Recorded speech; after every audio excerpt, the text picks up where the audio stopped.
Queridos irmãos, a graça e a paz do Senhor Jesus esteja com todos nessa quinta-feira, nosso 8º dia de estudo da Palavra de Deus, especificamente do livro de Apocalipse. E nessa quinta eu quero continuar a estudar com os irmãos o que nós iniciamos ontem aqui em nosso culto, falando já do primeiro capítulo de Apocalipse. Finalmente nós entramos ontem no primeiro capítulo de Apocalipse, e falamos ontem sobre o capítulo 1, do verso 1 até o verso 8. Nós lemos todo o texto e eu quero ler mais uma vez junto com os amados irmãos. Se você está com sua Bíblia neste momento, pegue a sua Bíblia, a sua palavra, seja ela de papel, seja ela no celular. Eu motivo os irmãos a estarem com suas Bíblias de papel, para você poder anotar e tomar nota de tudo aquilo que você vai aprendendo nesses dias junto conosco, que nós todos vamos aprendendo a palavra do Senhor. Vamos ler Apocalipse capítulo 1, a partir do verso 1. A palavra do Senhor nos diz assim: revelação de Jesus Cristo, o qual Deus lhe deu para mostrar aos seus servos as coisas que em breve devem acontecer, e que ele, enviando o seu anjo, deu a conhecer ao seu servo João, que atestou a palavra de Deus e o testemunho de Jesus Cristo. Quanto a tudo que viu, bem-aventurado aquele que lê, e bem-aventurados aqueles que ouvem as palavras da profecia e guardam as coisas nela escritas, pois o tempo está próximo. João, verso 4. João, às 7 igrejas que estão na província da Ásia, que a graça e a paz estejam com vocês, da parte daquele que é, que era e que há de vir, da parte dos 7 espíritos que estão diante do seu trono e da parte de Jesus Cristo, a fiel testemunha, o primogênito dos mortos e o soberano do Rei da terra. Aquele que nos ama e pelo seu sangue nos libertou dos nossos pecados e nos constituiu reino e sacerdotes para o seu Deus e Pai. A ele a glória e o domínio para todos sempre. Amém. Eis que ele vem com as nuvens, e todo olho verá, até mesmo aqueles que o traspassaram, e todas as tribos da terra se lamentarão por causa dele. Certamente. Amém. Eu sou o Alfa e o Ômega, diz o Senhor Deus, aquele que é, que era e que há de vir, o Todo-Poderoso. Amém. Vamos ficar até o verso 8. Ontem, aqui em nosso culto presencial, o vídeo também está disponível na internet. Só lembrando aos irmãos, não esqueça, se você ainda não é inscrito aqui no nosso canal, se inscreva para que você possa receber as notificações sempre que a gente lançar um vídeo novo. Nós estamos transmitindo os nossos cultos de quarta, estamos transmitindo os cultos de domingo de manhã, domingo à noite, e na quinta-feira também a continuação do estudo de Apocalipse. Ontem, aqui no culto, nós falamos do verso 1 até o verso 6. E falamos alguns detalhes preciosos. Se você não assistiu o culto de ontem, não estava aqui presente, volta um pouco, assiste o vídeo de ontem, para que você possa entender essa continuação que nós vamos iniciar nesse momento, tá ok? A palavra do Senhor, nós paramos no verso 6. E no verso 6 nós mostramos aos irmãos, no verso 5 e no verso 6, que João escreve essa carta às 7 igrejas que estão na Ásia, mas essas igrejas, essa carta não foi endereçada a essas igrejas pontualmente, mas essas 7 igrejas, e o número 7 nos fala sobre isso, representa toda a plenitude, a completude das igrejas de Cristo que estavam e que estariam sobre a terra até chegar aos nossos dias hoje, até a volta do Senhor. Então, Apocalipse, irmãos, é um livro escrito para a igreja do Senhor. Ele começa dizendo que é a revelação de Jesus Cristo, é a revelação da pessoa de Jesus, mas a revelação daquilo também que o Senhor recebeu, que João recebeu da parte do Senhor para entregar para cada igreja. E nós discorremos versículo por versículo ontem, até chegar no verso 6, e hoje eu quero continuar com os irmãos o finalzinho do verso 6 e entrarmos de fato no verso 7. João nos diz na sua carta que ele estava escrevendo essa carta às igrejas da parte daquele que era, que é, que há de vir, ou seja, Yahvé, o eu sou, Deus Pai, estava escrevendo da parte dos 7 Espíritos de Deus, que nós entendemos pela palavra que esse número 7 aponta apenas para a ação do Espírito Santo sobre a terra, mas é o Espírito Santo. Então ele escreveu da parte de Deus Pai, do Espírito Santo, e ele vai dizer no final do verso 5 que ele escreveu também da parte de Jesus Cristo, a fiel testemunha, o primogênito dos mortos e o soberano dos reis da terra. Então aqui, no verso 5, nós encontramos a Trindade exposta e João dizendo que escreveu da parte do Pai, do Filho e do Espírito Santo essa carta às igrejas. Verso 6, ele nos diz que o sangue de Jesus, que nos ama tanto, mas o seu sangue nos libertou dos nossos pecados e nos constituiu reis e sacerdotes. A palavra reino aqui é baliseu no grego, que significa reis. A pessoa, o rei, aquele que governa, aquele que reina. Então ele está dizendo que ele nos constituiu como reis e sacerdotes. E eu falei aos irmãos ontem no culto que reis são aqueles que representam Deus perante o povo e sacerdotes são aqueles que representam o povo perante o Senhor, perante Deus. Então, esse é o nosso papel como chamados, eleitos, escolhidos do Senhor. Ele nos constituiu reis e sacerdotes.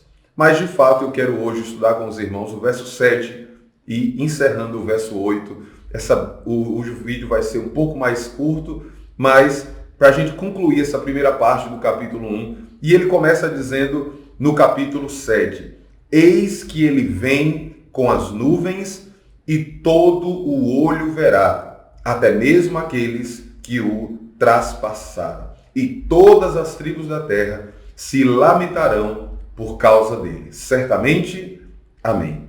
Irmãos, o verso 7 e o verso 8 nos fala de um aspecto da volta de Jesus. A volta de Jesus possui 2 aspectos. É fato que todos nós que somos cristãos, que somos evangélicos, temos algo em comum e essa é a nossa base. Todos nós cremos na volta de Jesus.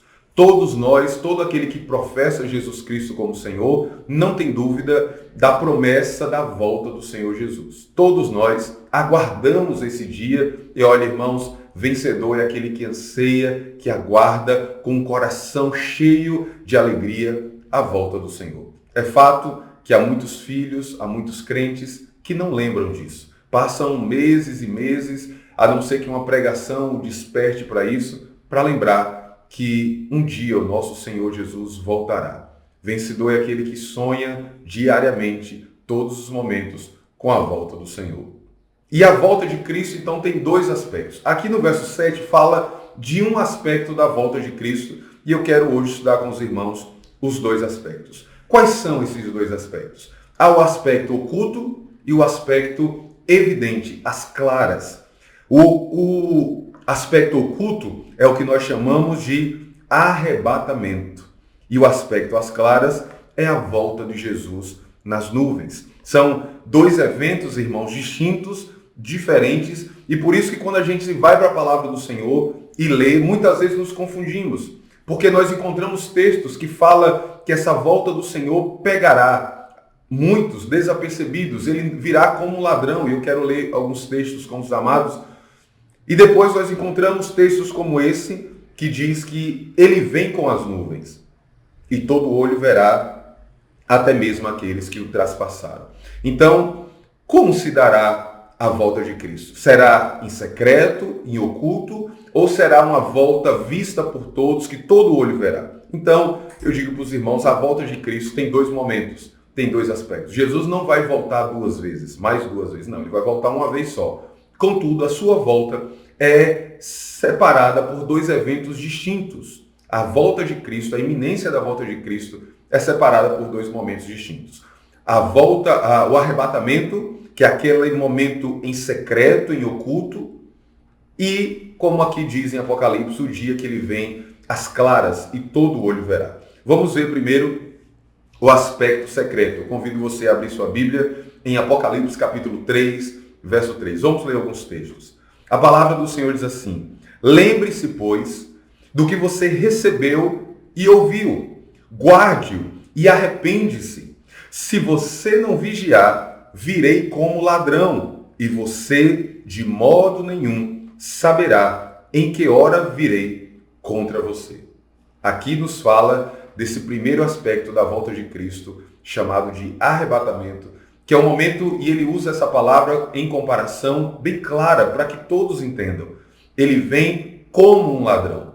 Jesus não é um ladrão, pelo contrário. Jesus é o Senhor, é o Rei, ele é justo e é santo.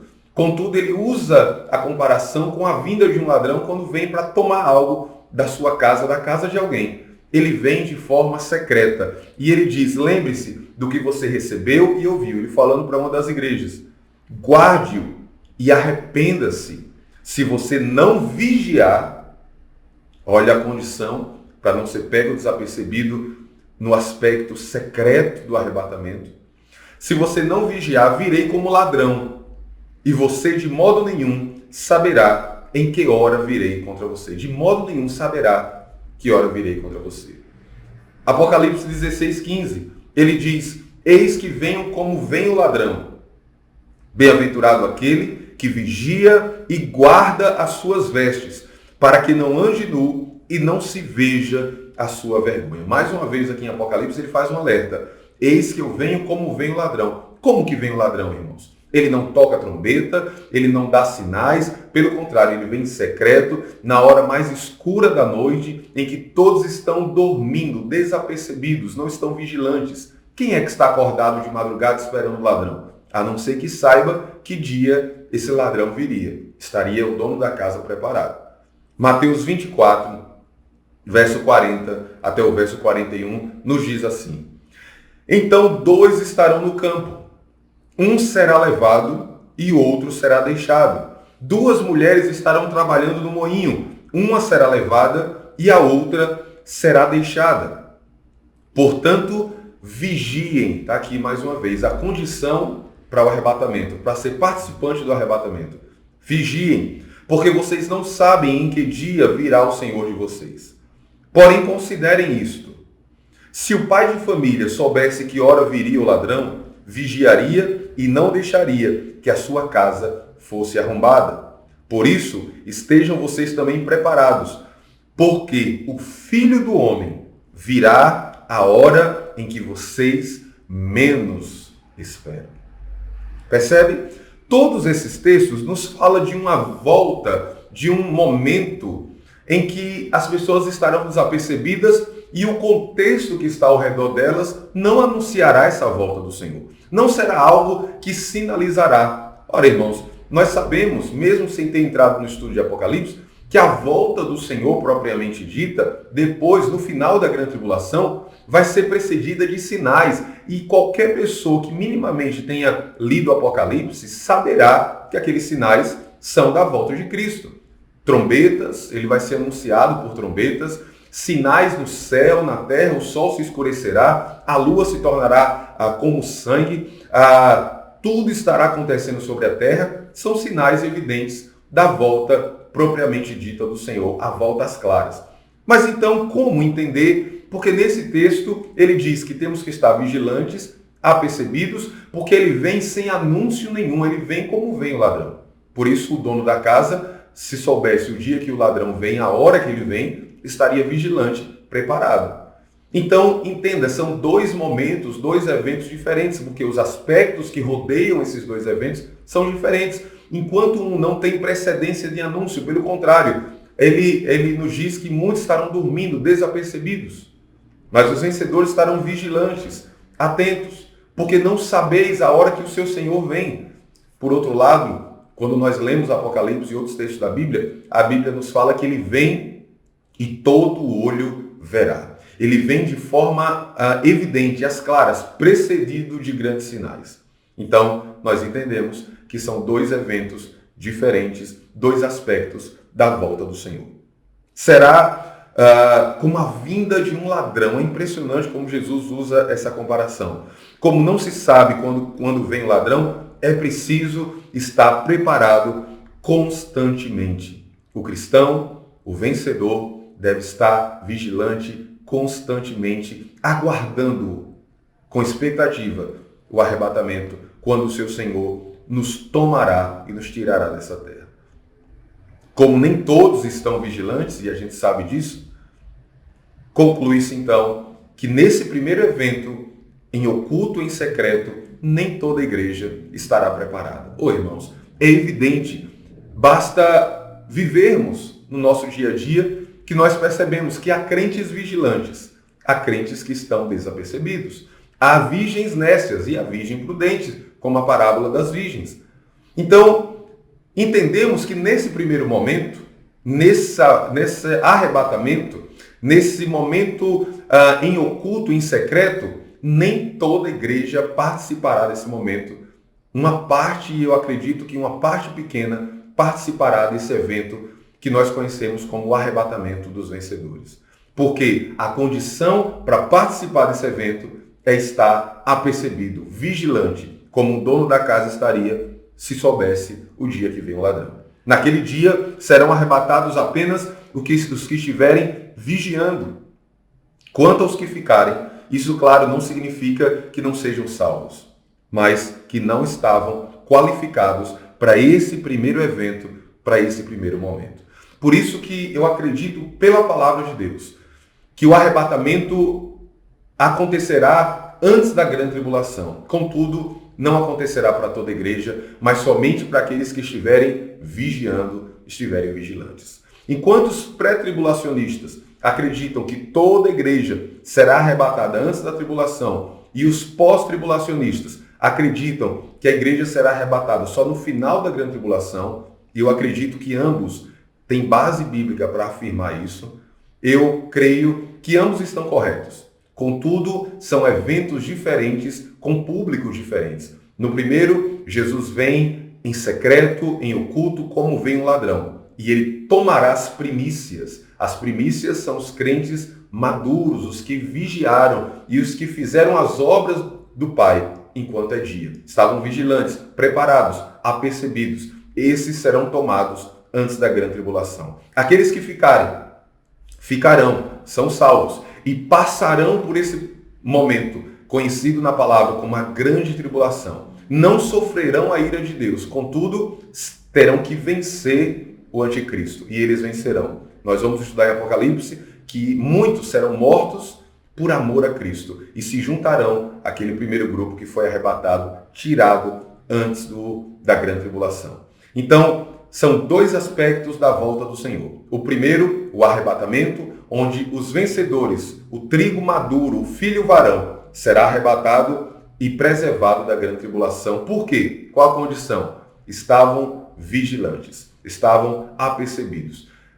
O segundo momento, no final da grande tribulação, que nós vamos estudar agora, ele vai nos dizer que Jesus então voltará nas nuvens e, de fato, virá para reinar sobre essa terra. É a volta de Cristo propriamente dita, e essa será precedida de grandes sinais no céu, na terra e em todo o contexto que as pessoas estarão vivendo. Então, aqui em Apocalipse, verso 7, eis que ele vem com as nuvens e todo o olho verá, nos fala da volta de Jesus propriamente dita e não do arrebatamento.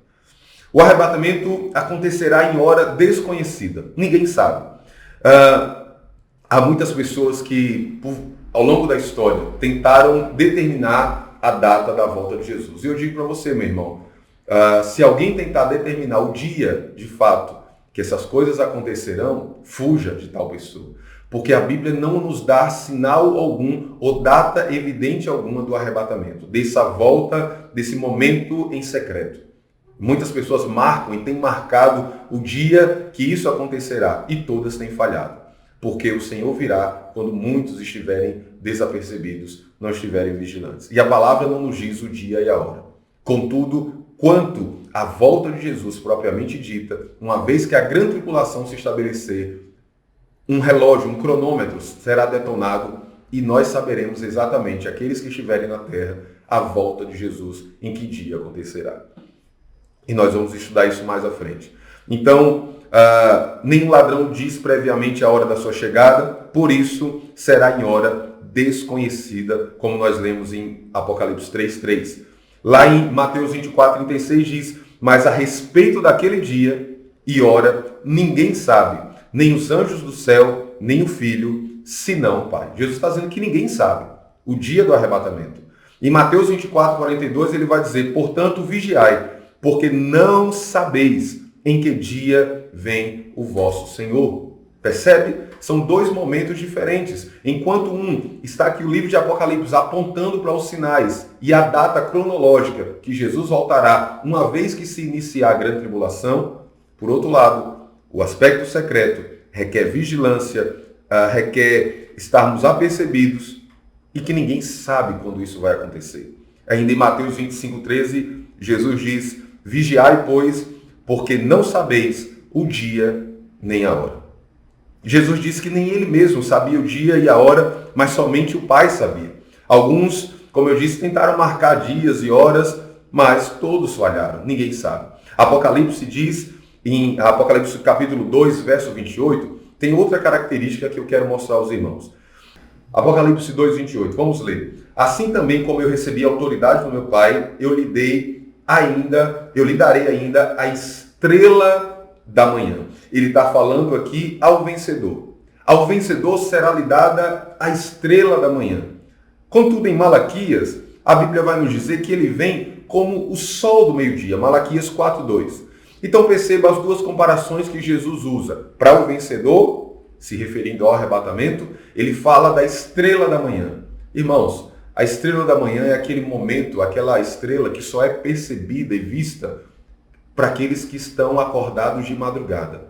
Ninguém, à luz do sol, vê a estrela da manhã e nem em todos os momentos da noite, mas somente naquele último momento da noite é que aqueles que estão acordados de madrugada e por volta das 4 horas da madrugada conseguem enxergar no céu aquela que é conhecida como a estrela da manhã.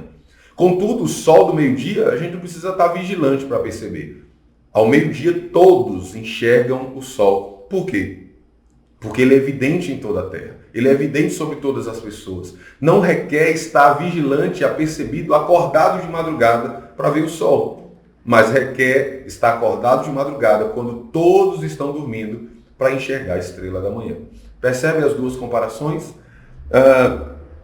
Contudo, a Bíblia ainda nos fala que no arrebatamento, o Senhor virá para buscar aqueles que são os vencedores. E há um texto em Apocalipse, capítulo 12, que nós vamos estudar mais profundamente quando chegarmos lá, mas eu quero apenas ler para que os irmãos entendam que o vencedor, o crente maduro, o trigo maduro, é exposto em Apocalipse constantemente. No capítulo 12 de Apocalipse, a Bíblia nos diz assim, que João viu uma mulher, um sinal no céu. E esse sinal era uma mulher. Ela estava vestida com o sol, com a lua debaixo dos seus pés e uma coroa com 12 estrelas na cabeça. A mulher estava grávida e gritava com dores de parto, sofrendo tormentos para dar à luz. E essa mulher depois é perseguida pelo dragão e todo o capítulo 12 nós vamos estudar. Mas no verso 5, ela diz assim, essa mulher, deu à luz a um filho varão, um filho homem, que há de governar todas as nações com cetro de ferro. E o filho da mulher foi arrebatado para junto de Deus no seu trono. Quem é essa mulher? Nós veremos no nosso estudo. Alguns dizem que associam essa mulher a Maria e que esse filho seria Jesus, mas eu garanto para os irmãos, essa mulher não é Maria. E eu vou mostrar no tempo oportuno que pela própria história, pelo próprio contexto histórico, é impossível dessa mulher ser Maria.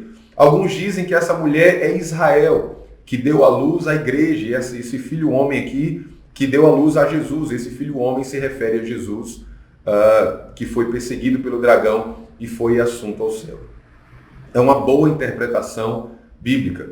Contudo, irmãos, devido a todo o contexto, eu creio que essa mulher aqui não é nem Maria, nem Israel. Essa mulher aponta para os santos, o povo de Deus em todo o tempo. Essa mulher aponta para aqueles que são lavados e remidos pelo sangue de Jesus, que tanto viveram antes da vinda de Cristo, mas que foram salvos pela promessa do Messias, como aqueles como nós, que são salvos por crer no sacrifício de Jesus Cristo.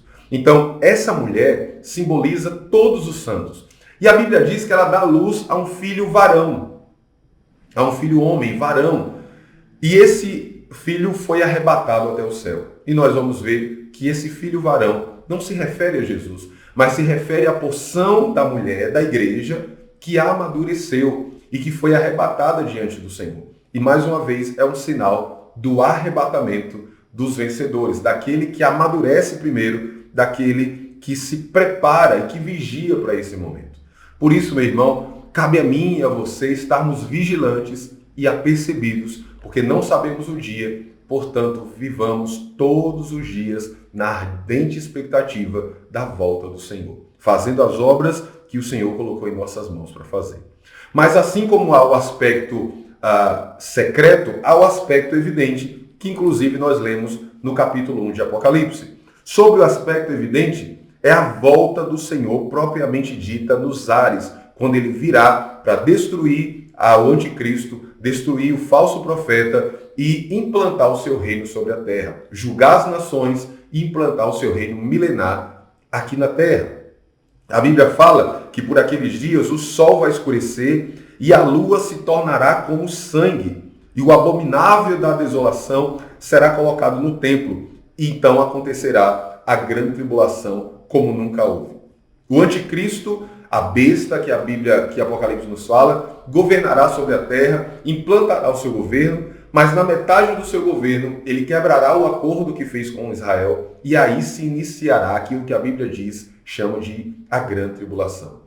Aquele tempo que nunca houve antes na terra e que nunca haverá depois dela. Um momento de grande juízo de Deus sobre a terra.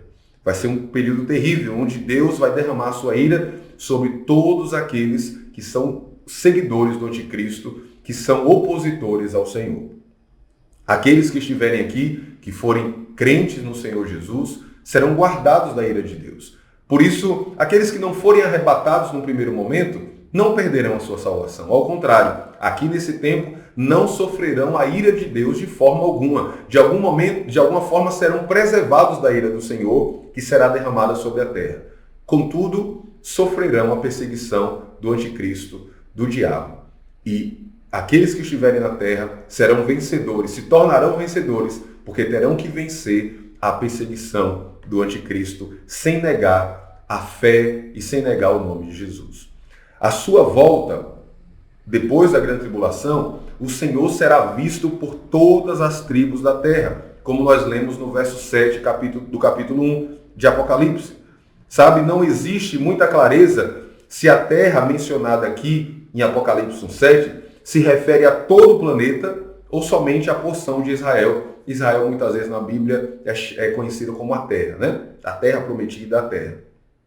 Mas baseados em Zacarias 12:10, é provável que esse texto se refira apenas a Israel. Zacarias 12, verso 10 nos diz assim: "E sobre a casa de Davi e sobre os moradores de Jerusalém derramarei o espírito da graça e de súplicas. Olharão para aquele a quem traspassaram, prantearão por ele como quem pranteia por um filho único, e chorarão por ele como se chora amargamente pelo primogênito. Naquele dia, o pranto em Jerusalém será tão grande como o pranto de Hadad e Rimom no vale de Megido." O texto de Zacarias nos diz dessa volta do Senhor, quando os judeus ainda não haviam reconhecido Jesus, o Jesus que veio há 2000 anos atrás como Messias. Por isso que o sinal do céu será tão evidente, porque os judeus pedem sinais. E o sinal do céu será tão evidente que a casa de Israel pranteará por não ter reconhecido aquele que veio, Jesus Cristo, e que agora está voltando como Senhor e Rei de toda a terra. Porém, mesmo que ele venha sobre as nuvens em Israel, todos os povos contemplarão de alguma forma o Senhor. Mateus 24, 27 e 30 nos diz assim: "Porque assim como o relâmpago sai do Oriente e se mostra no Ocidente, assim será a vinda do Filho do Homem.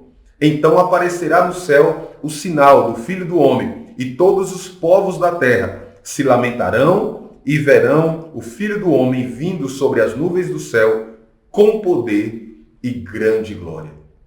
De alguma forma, não sei como, o Senhor aparecerá nas nuvens e toda a terra perceberá, verá a sua volta, e eles, como dizem em Apocalipse, se lamentarão. Se a volta do Senhor para nós é motivo de expectativa e de alegria, para aqueles que não servem o Senhor, será um momento de lamento e de grande angústia e tristeza. A vinda secreta do Senhor, chamada de arrebatamento, então acontecerá antes da grande tribulação.